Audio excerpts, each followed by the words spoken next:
Oggi proseguiamo il nostro viaggio in cui giorno per giorno scopriamo una parola del Sinodo dei Giovani, incontrando persone che ci raccontano le loro esperienze. Quale parola abbiamo per oggi? Oggi abbiamo la parola fare casa. Fare casa è una parola che così su due piedi mi viene in mente comunque il fare famiglia, stare in famiglia, stare bene. Te cosa... Esatto, anche fare casa può significare abitare, può significare costruire. Anche questa parola, come la parola della volta scorsa, ha tanti significati. Però prima di tutto cerchiamo di capire cosa significa letteralmente. Andiamo a sentire il professore Enrico Rovegno che ce ne spiegherà l'etimologia.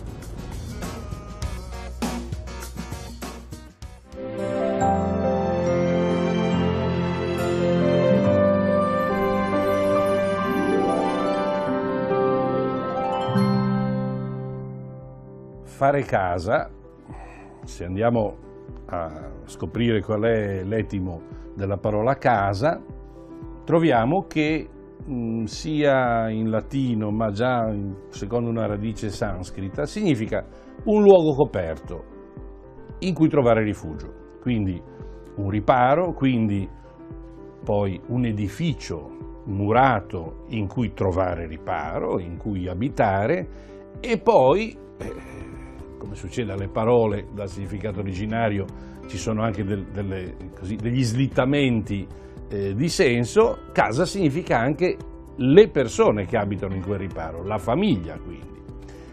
Casa mia può voler dire sia l'edificio che proprio le persone con cui io sto. A parte che qualche uso così un po' frequente oggi, pensiamo non so, alla politica e all'espressione la casa comune dei liberali piuttosto che dei socialisti, penso al Parlamento europeo. Questo modo di usare la parola è entrato solo molto recentemente, una decina d'anni fa, secondo il dizionario Treccani, nell'uso. Ma quello che, capite, casa comune può indicare qualche cosa che è semplicemente dettato da un'opportunità nella politica.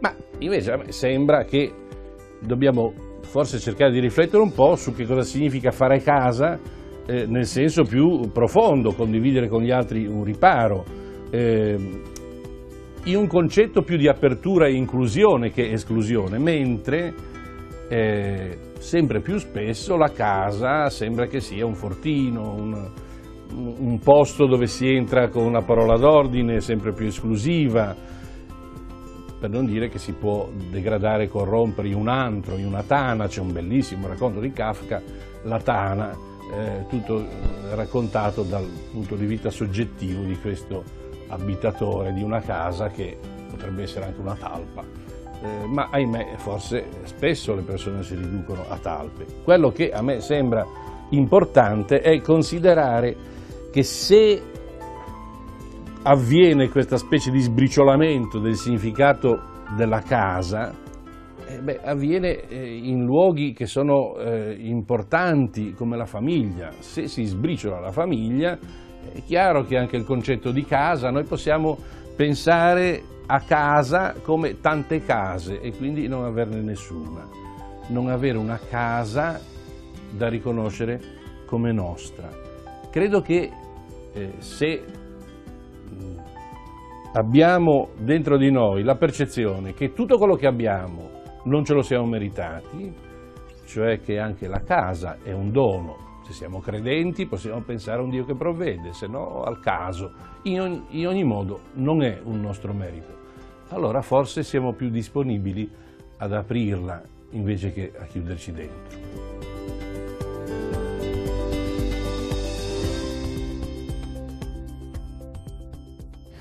Fare casa, come dice il professor Enrico Rovegno, significa un luogo sicuro, un luogo al riparo, un luogo che preveda delle pareti e un tetto. Una famiglia, quindi, vuoi intendere?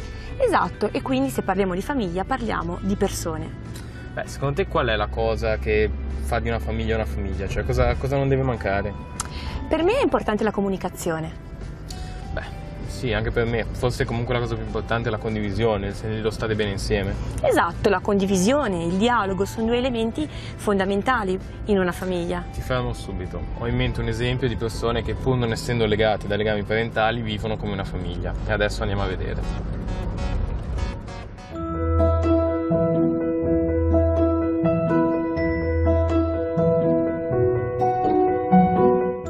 Fare casa per me vuol dire avere un luogo dove uno può tornare, dove sta bene, dove si sente accolto per quello che è.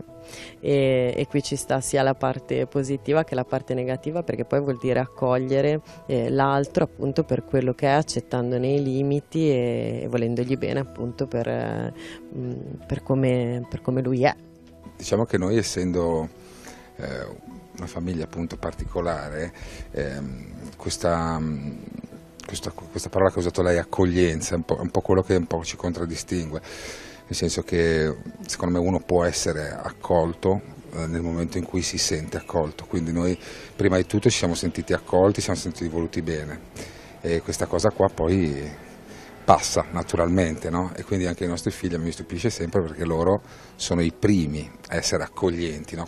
Visto che i ragazzi sono arrivati a distanza di 6 mesi, un anno uno dall'altro, i primi, i più bravi diciamo sono loro, nel senso che sono loro che danno una mano a noi, e quindi noi guardando loro siamo anche noi capaci di accogliere, quindi è tutto un flusso, diciamo, ecco.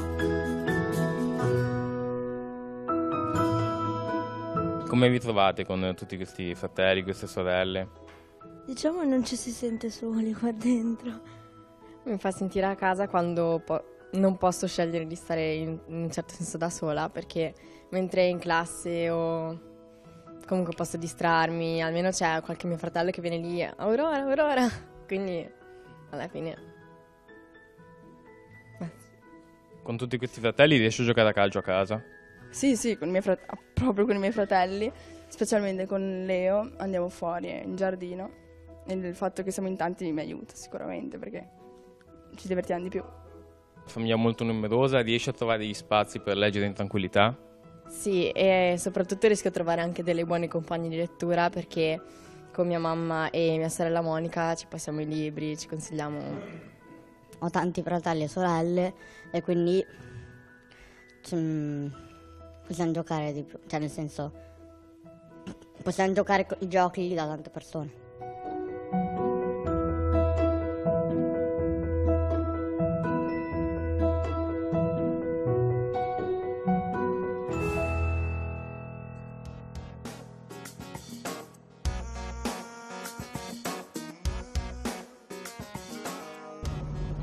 Fare casa quindi fa pensare ad un luogo sicuro, ad un riparo, a qualcosa di accogliente. Sì, probabilmente comunque per fare casa la cosa necessaria è che ci siano delle persone che si prendono cura di altre persone. Esatto, quindi l'accoglienza e l'integrazione prima di tutto. Conosci un'esperienza che rimanda un po' a questo concetto? Beh, ho in mente alcuni ragazzi che si prendono comunque cura di persone in difficoltà. Hai capito a cosa mi sto riferendo? No, non esattamente. Beh, te lo mostrerò subito allora.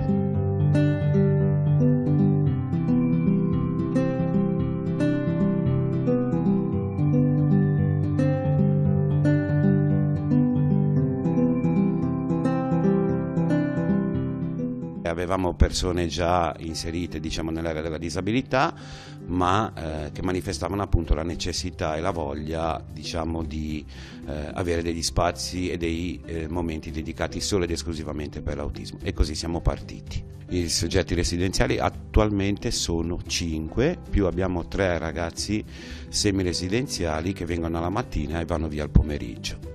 Abbiamo visto che non possiamo dire che sono spariti, ma sicuramente si sono molto diradati i comportamenti problema, le persone con autismo sono contente. Questo progetto si basa su 3 pilastri fondamentali. Uno è rappresentato dall'equipe degli operatori che lavora con i ragazzi con autismo. Questa equipe abbiamo fatto una full immersion di formazione prima di partire, ci siamo proprio chiusi e abbiamo parlato di autismo per tantissime ore in modo da condividere tutto quello che esiste di riferimenti teorici e di così iniziare a immaginare come farli scendere nella vita di tutti i giorni. Il secondo pilastro è rappresentato dall'ambiente fisico che, come vedete, siamo riusciti a costruire riadattando degli spazi che avevamo in un modo proprio appropriato alle persone con autismo, quindi connotandoli in modo che siano chiari dal punto di vista comunicativo visivo. E il terzo pilastro, perché sono 3, è quello proprio della strutturazione del tempo, che sappiamo che il tempo è uno degli ambiti per le persone con autismo più suscettibile di ansia. Le attività scelte alternano un po' attività utili alla loro progressione individuale con attività gradite in modo da rendere accettabili quelle utili, e questa alternanza gli permette proprio di tener duro quando fanno un po' fatica, quando magari lavorano a tavolino, quando devono stare fermi, perché sanno che poi c'è il momento della merenda col pulmino piuttosto che... Gli ospiti sono molto piccolini, diciamo che sono 9, 11, 2 di 13, 3 tra i 18 e i 19, quindi il 30 è un po' un'eccezione.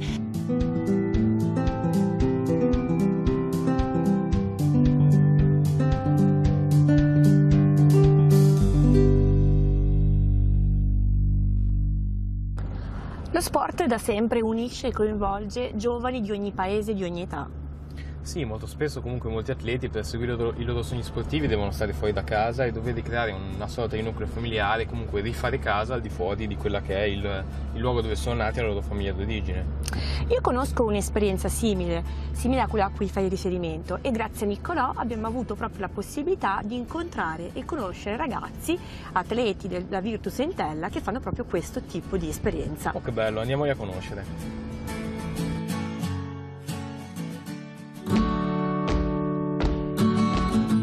Ho lasciato la mia famiglia a 14 anni, andavo in primo superiore. All'inizio sinceramente è stata un po' difficile, però poi comunque con l'aiutarsi a vicenda tra noi ragazzi, seppur piccolini, ci siamo abituati e adesso mi trovo molto bene qui a Chiavari, che considero questa società e questa città come la mia seconda casa e la mia seconda famiglia. Sono arrivato qui a 14 anni e il primo anno è stato molto difficile stare qui fuori da casa, però poi mi sono abituato con gli amici e ho superato tutto con loro, quindi con loro per me è stata una seconda famiglia. Sicuramente se volevo seguire i miei sogni era fare questo sacrificio, non pensavo altro inizialmente, poi le difficoltà le ho superate, come ti ho detto, con gli amici e grazie a questa società, perché nei momenti di bisogno c'è stata sempre. Noi abbiamo un gruppo fantastico, siamo in 4-5 che abbiamo fatto tutto il settore giovanile, ci aiutiamo sempre a vicenda e continueremo a farlo perché è molto importante. Quando uno ha bisogno l'altro subito è pronto a dare una mano al compagno. Insegui questo sogno da tanti anni, la tua vita è per il calcio? Sarei ipocrita a negarlo, quindi sì, dico di sì. Cosa provi quando torni a casa dalla tua famiglia? Sicuramente una bellissima, è sempre bello tornare a casa dai propri genitori, dai fratelli, dagli amici. È sempre gratificante tornare a casa. È un'emozione perché ho fatto tanti sacrifici qui, quindi tornare dai propri genitori, dagli amici, fratelli, sorelle, quindi ci sta, è bello.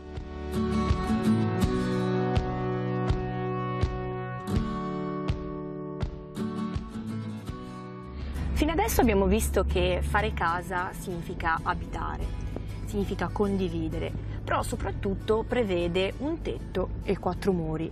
Però secondo te si può andare oltre questo tipo di struttura e immaginare un fare casa senza le pareti? Beh, io credo che comunque ci siano dei legami che vanno comunque anche oltre lo spazio ristretto di una stanza o di un luogo chiuso. Mentre ad esempio è un'esperienza di alcuni ragazzi che spendono molto del loro tempo e molte delle loro energie cercando di aiutare persone che stanno dall'altra parte del mondo. Bene, allora andiamoli a conoscere.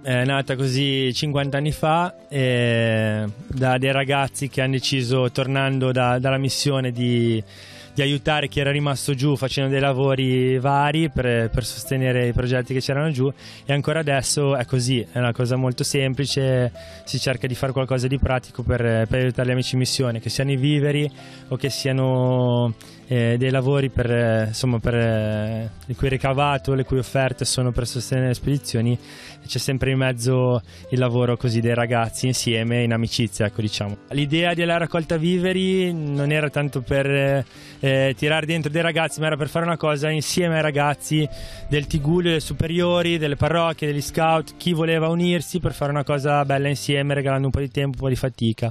Quindi quello era l'obiettivo e siamo contenti. Grazie al fatto che abbiamo ricevuto anche tanti soldi per le offerte, per pagarci il container, e pagheremo sia la spedizione del container che i viveri che mancheranno, che saranno più o meno una ventina di quintali, che prenderemo sempre su Adastia, una ditta che ci farà un buon prezzo. I viveri arriveranno a Lima, poi il container verrà scaricato da dei volontari dell'operazione che si occupano proprio di gestire tutte le spedizioni che arrivano destinate alle missioni, e poi da lì verrà portato tramite dei camion sulle Ande, e poi dalle Ande tramite delle macchine, diciamo delle jeep, alle singole spedizioni che sono un po' più sperdute, diciamo. Ti apre un po' gli occhi su una visione del mondo diversa da quella che uno si immagina vivendo magari sempre nel nostro mondo occidentale, che è fatto in un certo modo, e ecco, si apprezzano di più le cose semplici, si vive una vita magari più lenta, più faticosa,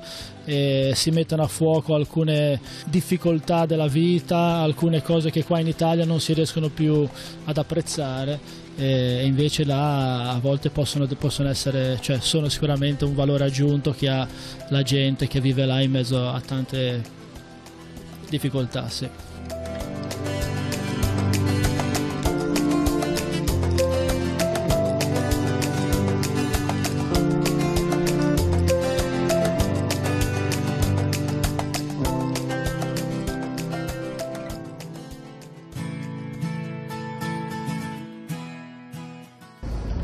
Oggi abbiamo visto molti modi diversi, molte esperienze diverse, proprio idee diverse del concetto di fare casa, proprio modi diversi di costruire una famiglia.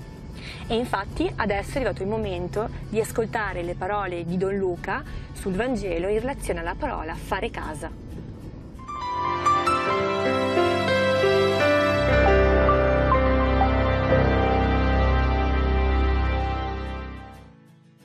Maestro, dove abiti? L'esperienza dell'abitare una casa accompagna la vita umana sin dal suo apparire.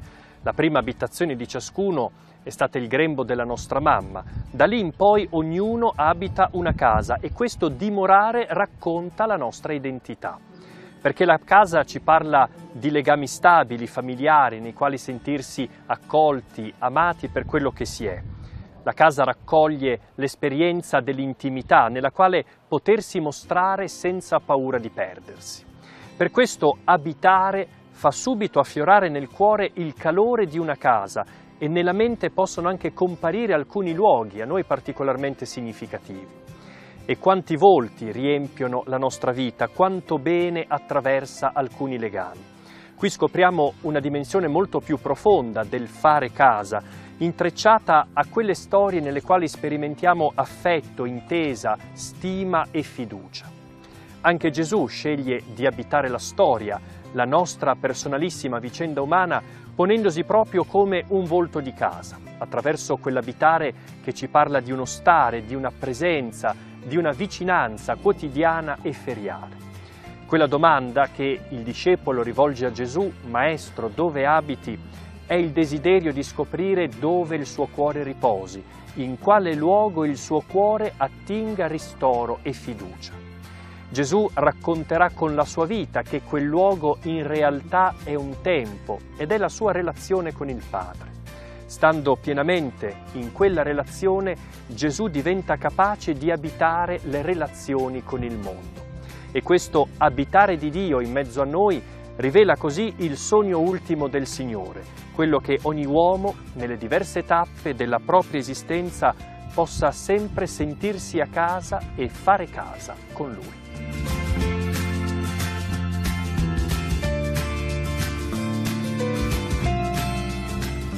Giunti a questo punto credo che sia arrivato il momento di una sintesi di questi concetti. Credo che dobbiamo andare a sentire Don Alberto cosa ne pensa. Va bene, allora andiamo ad ascoltare le parole di Don Alberto.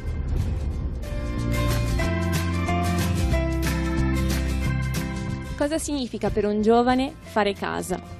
Fare casa significa trovare un luogo, ma anche una persona in cui ci si sente accolti, si può essere quello che si è veramente, senza particolari giudizi, senza compromessi.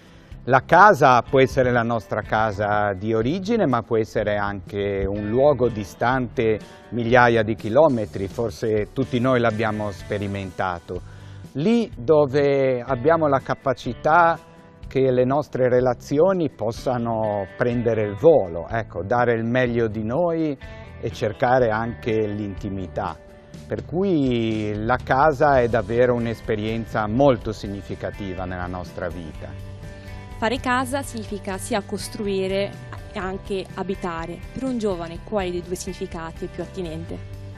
Sicuramente nella prima parte della gioventù l'abitare casa, che può essere sia un luogo significativo, importante, in cui stai bene, ma che un po' ti trattiene, lo senti stretto perché senti proprio che poi sei chiamato a costruire la tua casa, cioè uscire dalla casa è un altro passaggio importante per un giovane, perché significa avere dei desideri che partono dalle radici della propria casa, ma che approdano verso un'altra casa dove tu puoi essere veramente quello protagonista della costruzione di un luogo significativo.